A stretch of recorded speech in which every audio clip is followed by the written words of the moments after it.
Hallo zur neuen Folge von Gerrits Tagebuch. Der große Elbphilharmonie-Endspurt steht an. Das heißt, die Hafen City ist soweit fertig, fast fertig, jetzt muss noch ein bisschen ausgeschmückt werden. Aber wir haben jetzt noch 11 Tage Zeit, bis dahin muss die Elbphilharmonie fertig sein.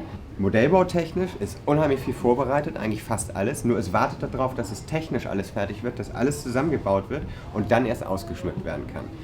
Man sieht aber, wir sind parallel dabei, die Ausschmückungsarbeiten schon vorzunehmen. Das ist eine andere Reihenfolge, als wir sie sonst machen. Wir wollen eigentlich immer erst die Technik fertig haben und dann hübsch machen, weil natürlich beim ganzen Auseinanderbauen immer wieder was kaputt gehen kann. Aber das geht leider diesmal nicht. Hier bei den Türen haben wir zum Beispiel erst nach einer gewissen Bauzeit festgestellt, dass wir ein kleines Problem haben. Denn irgendwo schneiden wir ja hier die Wände auf und dann mussten wir in den Plan gucken, was haben wir eigentlich aufgeschnitten und haben festgestellt, die Wohnungen. Das ist eine super Steilvorlage für unsere Modellbauer, denn das sind viele, viele Wohnungen, die man im Schnitt sieht, wo man also super sich mit Detaillierungen austoben kann. Aber ein Riesenproblem für die Lichttechniker, weil jede Wohnung, die leuchtet, und es soll ja jede Wohnung beleuchtet sein, über den Computer an- und ausgeschaltet werden, sodass von außen eine tolle Tag-Nacht-Simulation, wenn die Türen geschlossen sind, zu sehen ist. Ist aber das Problem, wenn eine Wohnung hier auf der einen Seite ihr Licht erstrahlt, der Schnitt offen ist, damit man es sieht bei geöffneten Türen, dann strahlt das Licht auf die andere Tür rüber und erleuchtet dort alle Wohnungen. Geht nicht. Also haben wir uns entschlossen, die Türen sozusagen in 2 Schichten zu bauen. Eine Schicht, wo kleine Pappschächtelchen hinter sind, die das Licht nur nach außen strahlen. Kleine Folie vors Fenster, damit man nicht reingucken kann, aber das Licht ordentlich aussieht. Und den anderen Teil der Wohnung haben wir in die vollen Tiefe durchgezogen, damit die Detaillierung gut sich ausleben kann. Da haben wir dann dafür gesorgt, dass das Licht nicht zur Seite an der Fassade rauskommt, damit das sich nicht gegenseitig stört.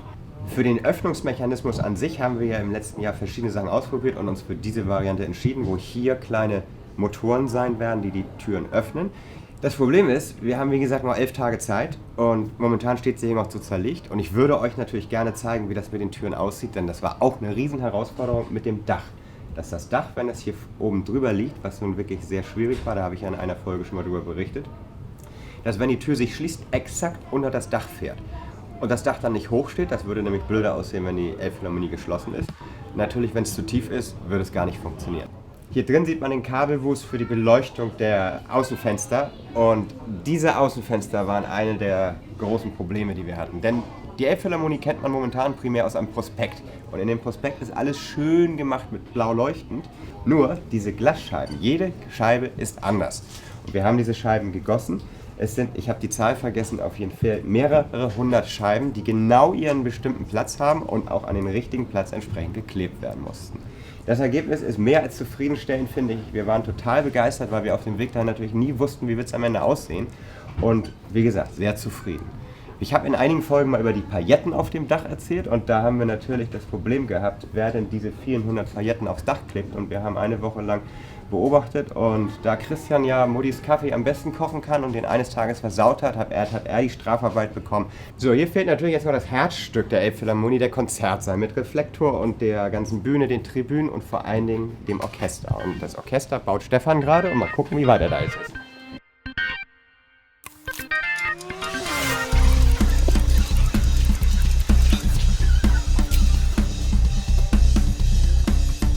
Ah, da komme ich ja genau rechtzeitig. Ja, ich bin gerade am Testlauf machen. Sie laufen eigentlich jetzt auch schon wunderschön, bis auf 1 oder 2 Musiker, die sich die ganze Zeit permanent weigern. Aber gut, muss man gucken. Das Problem ist, wenn man ein Magnet teilweise ändert, hören 3 andere dafür auf, sich zu bewegen. Also das ist wirklich eine absolute Gratwanderung, wirklich 100% hinzukriegen. Aber ich bin kurz davor, ja, 1, 2 Dinger und dann soll das hinhauen. Echt genial. Und der Dirigent? Der läuft auch schon, kann ich dir schon mal zeigen. Ich kann immer so provisorisch ansteuern. Einmal Taktstock und Regulierung der Lautstärke. Echt genial, klar.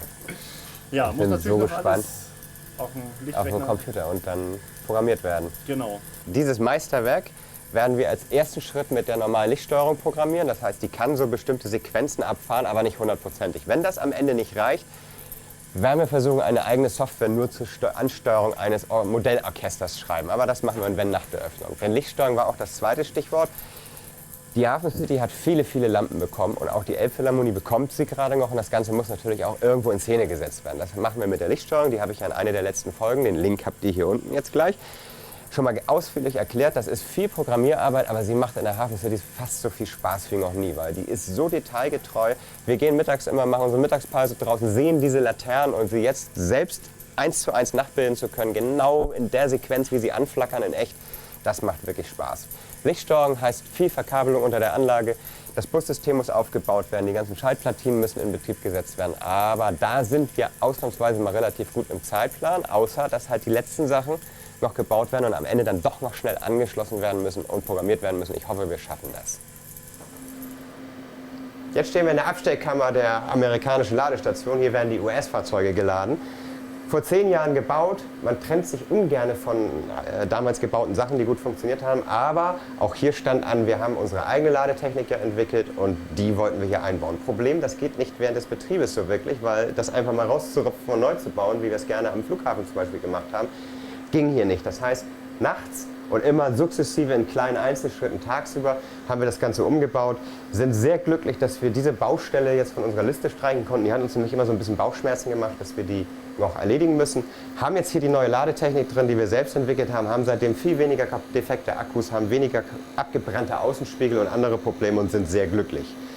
Genauso glücklich sind, dass wir die Möglichkeit hatten, unseren versagten Weltrekordversuch vor vielen Jahren, den wir nicht geschafft haben, nochmal wiederholen zu dürfen. Und zwar kleine Modellloks ziehen, eine große Lok. Da hat Galileo mit uns nochmal eine große Reportage gemacht über einen neuen Versuch, den wir vor 3 Wochen erledigt haben. Ich sage jetzt nicht, ob erfolgreich oder nicht, denn die Sendung wird am 28.11. ausgestrahlt und bis dahin verraten wir nichts. Wir werden nach der Sendung bei Galileo auch ausführlich nochmal über die Tricks und Ideen, die wir so gefunden haben, um diesen kleinen Loks noch mehr Kraft abzuverlangen und wie gesagt mit dem Ergebnis dann kommen, ob wir es geschafft haben oder nicht. So, wir haben jetzt noch den Endspurt vor uns für die Eröffnung der Elbphilharmonie. Am 13.11. wird hoffentlich alles so funktionieren, wie wir es uns vorstellen und auch die Zeremonie ungefähr so ablaufen. Drückt uns da die Daumen. Für mich eine der schönsten Momente ist immer Präsentation von neuen Flugzeugen. Auch da haben wir 2 neue noch zwischendurch gebaut, und zwar die Germanwings Maschine und wir hatten den Jungfernflug der Sri Lankan Maschine. Da zeige ich euch am Ende noch mal ein paar schöne Bilder und bedanke mich wie immer fürs Zusehen. Freue mich auf die nächste Folge. Bis dann. Tschüss.